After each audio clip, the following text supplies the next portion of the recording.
Assalamualaikum warahmatullahi wabarakatuh. Perkenalkan, nama saya Fatimah Rani Anissa. Saya dari D4 Pertanahan kelas C.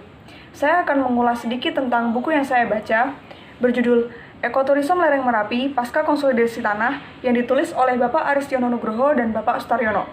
Buku ini diterbitkan oleh STPN Press dan diterbitkan pada tahun 2015.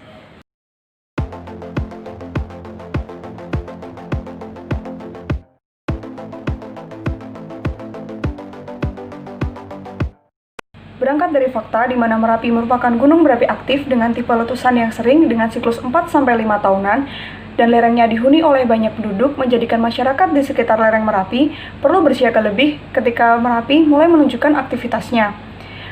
Masyarakat bersama Pemda, BNPB, dan BPBD melakukan beberapa penanggulangan bencana.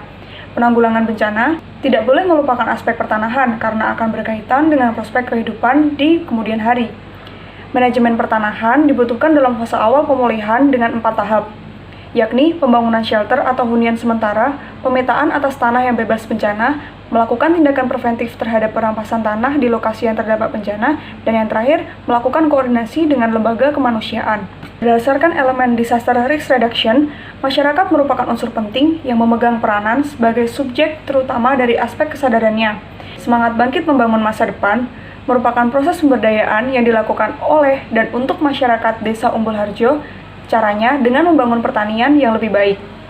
Masyarakat menjadi terbuka terhadap segala gagasan yang membangun kondisi sosial dan ekonomi yang lebih baik mereka. Konsolidasi tanah di lereng Merapi merupakan bentuk respon yang tepat atas kebutuhan masyarakat.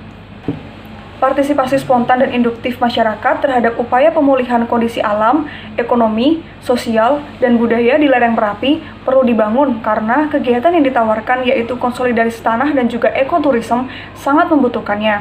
Konsolidasi tanah tidak akan dapat terlaksana tanpa partisipasi masyarakat. Demikian pula dengan kegiatan ekoturisme yang justru menjadikan masyarakat sebagai aktor utama. Peraturan Kepala BPN Nomor 4 Tahun 1991 telah merumuskan bahwa konsolidasi tanah merupakan kebijakan pertanahan mengenai penataan kembali, penguasaan, dan penggunaan tanah sesuai dengan rencana tata ruang, serta usaha pengadaan tanah untuk kepentingan pembangunan guna meningkatkan kualitas lingkungan hidup dengan partisipasi masyarakat. Dalam konteks yang lebih luas, konsolidasi tanah tidak hanya sekedar sebagai penataan bidang tanah saja, tetapi juga merupakan instrumen penataan wilayah. Ketika konsolidasi tanah diterapkan pada kawasan rawan bencana Gunung Merapi, maka ia merupakan upaya untuk mengembalikan kawasan ini agar dapat dibudidayakan oleh masyarakat sebagai sumber penghidupan. Penata gunaan tanah juga memperlihatkan partisipasi pemilik tanah dalam bingkai keteraturan bentuk dan letak bidang tanah untuk mencapai hasil atau produksi yang lebih tinggi melalui efisiensi penggarapan tanah. Konsolidasi tanah juga merupakan sebuah program jangka panjang dan bersifat terus-menerus, yang diwujudkan dengan cara yang bisa diterima oleh masyarakat sekitar.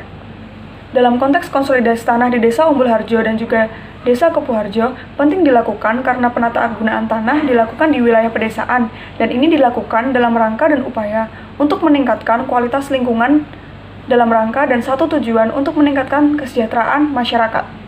Pada dasarnya, kegiatan konsolidasi tanah meliputi kegiatan penataan bidang-bidang tanah dan berkaitan dengan hak-hak pertanahan juga.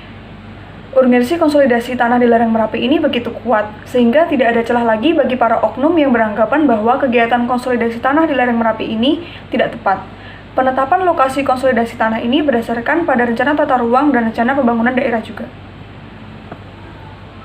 Akibat bencana Merapi, banyak simpati yang muncul kepada masyarakat dan wilayah yang terdampak Merapi.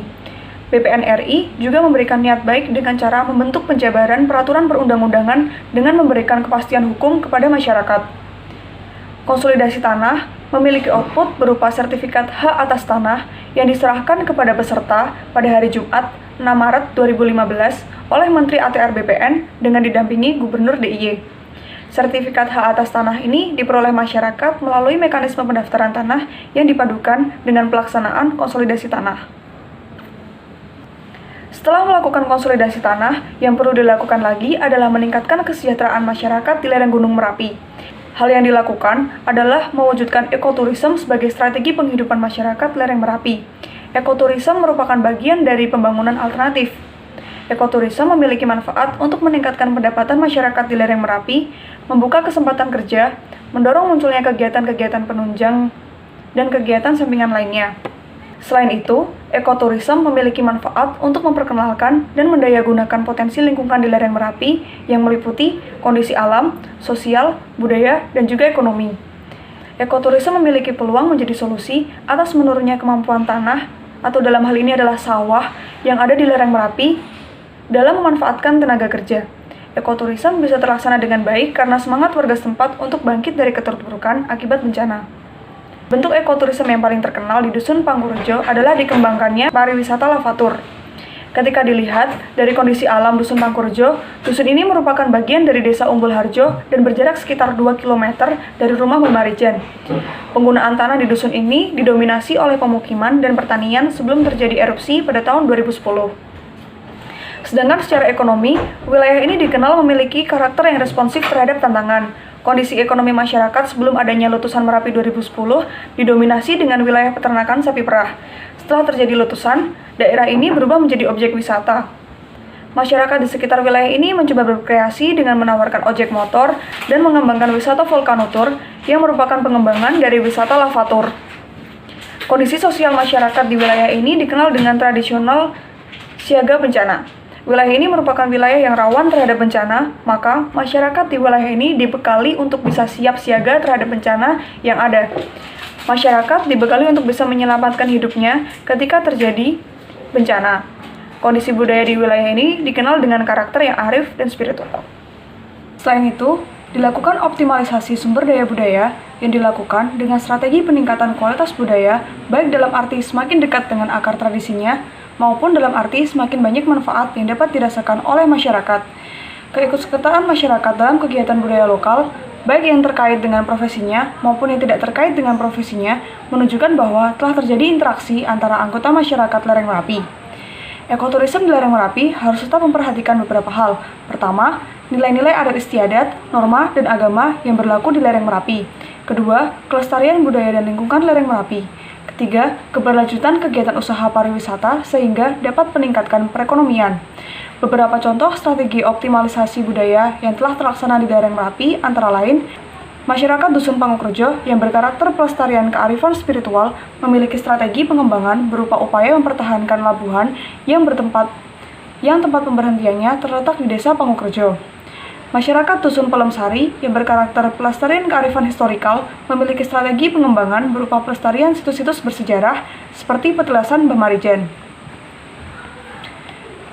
Masyarakat Dusun Petung yang berkarakter pelestarian kearifan ekologikal memiliki strategi pengembangan berupa pelestarian tradisi dandan kali pada setiap Jumat Kliwon pada bulan Ruah tahun Hijriah. Dan masih banyak lagi contoh-contoh optimalisasi budaya di dusun-dusun yang lain. Strategi pengembangan bagi optimalisasi pemanfaatan kondisi budaya yang dilakukan oleh masyarakat di lereng Merapi ini berpeluang memajukan pariwisata di daerah tersebut sekaligus memperkenalkan kebudayaan dan wilayah lereng Merapi. Kemajuan bidang pertanahan ditandai oleh responsivitas BPN RI dalam membantu masyarakat di bidang pertanahan, sebagaimana konsolidasi tanah di lereng Merapi. Pasca letusan Merapi tahun 2010, konsolidasi tanah merupakan titik awal untuk bangkit kembali membangun kawasan dan menyejahterakan masyarakat. Ekoturisme menjadi langkah selanjutnya yang dilakukan setelah konsolidasi tanah guna menunjang ekonomi masyarakat lereng Merapi. Dari buku yang saya baca, terdapat beberapa hal yang bersangkutan dengan hak dan kewajiban warga negara. Yang pertama, dapat dilihat bahwa hubungan hak dan kewajiban yang ada dalam konteks ini adalah di mana masyarakat lereng Merapi mendapatkan haknya sebagai warga negara berupa hak atas tanah. Hak yang diterima oleh masyarakat berupa hak kepemilikan atas tanah yang merupakan hak kepastian hukum. Hak ini diatur dalam Undang-Undang Pokok Agraria Nomor 5 Tahun 1960. Selain itu, sesuai juga dengan Undang-Undang Nomor 39 Tahun 1999, di mana setiap orang berhak untuk bertempat tinggal serta berkehidupan yang layak, tampak berusaha dipenuhi pula oleh pemerintah daerah pasca erupsi Gunung Merapi. Sedangkan untuk kewajiban, terdapat kewajiban BPN sebagai pelayan masyarakat, di mana harus melayani masyarakat dengan adil dan sepenuh hati, karena sebagai pelayan publik harus menyejahterakan masyarakat dan mementingkan kepentingan umum. Tidak hanya BPN, Pemda setempat dibantu juga dengan BNPB juga berusaha melaksanakan kewajibannya untuk memberikan pelayanan terbaik guna pemulihan daerah pasca terjadinya bencana. Sekian pemaparan dan ulasan dari saya mengenai buku Ekoturisme Lereng Merapi Pasca Konsolidasi Tanah. Atas kurang lebihnya mohon maaf. Wassalamualaikum warahmatullahi wabarakatuh.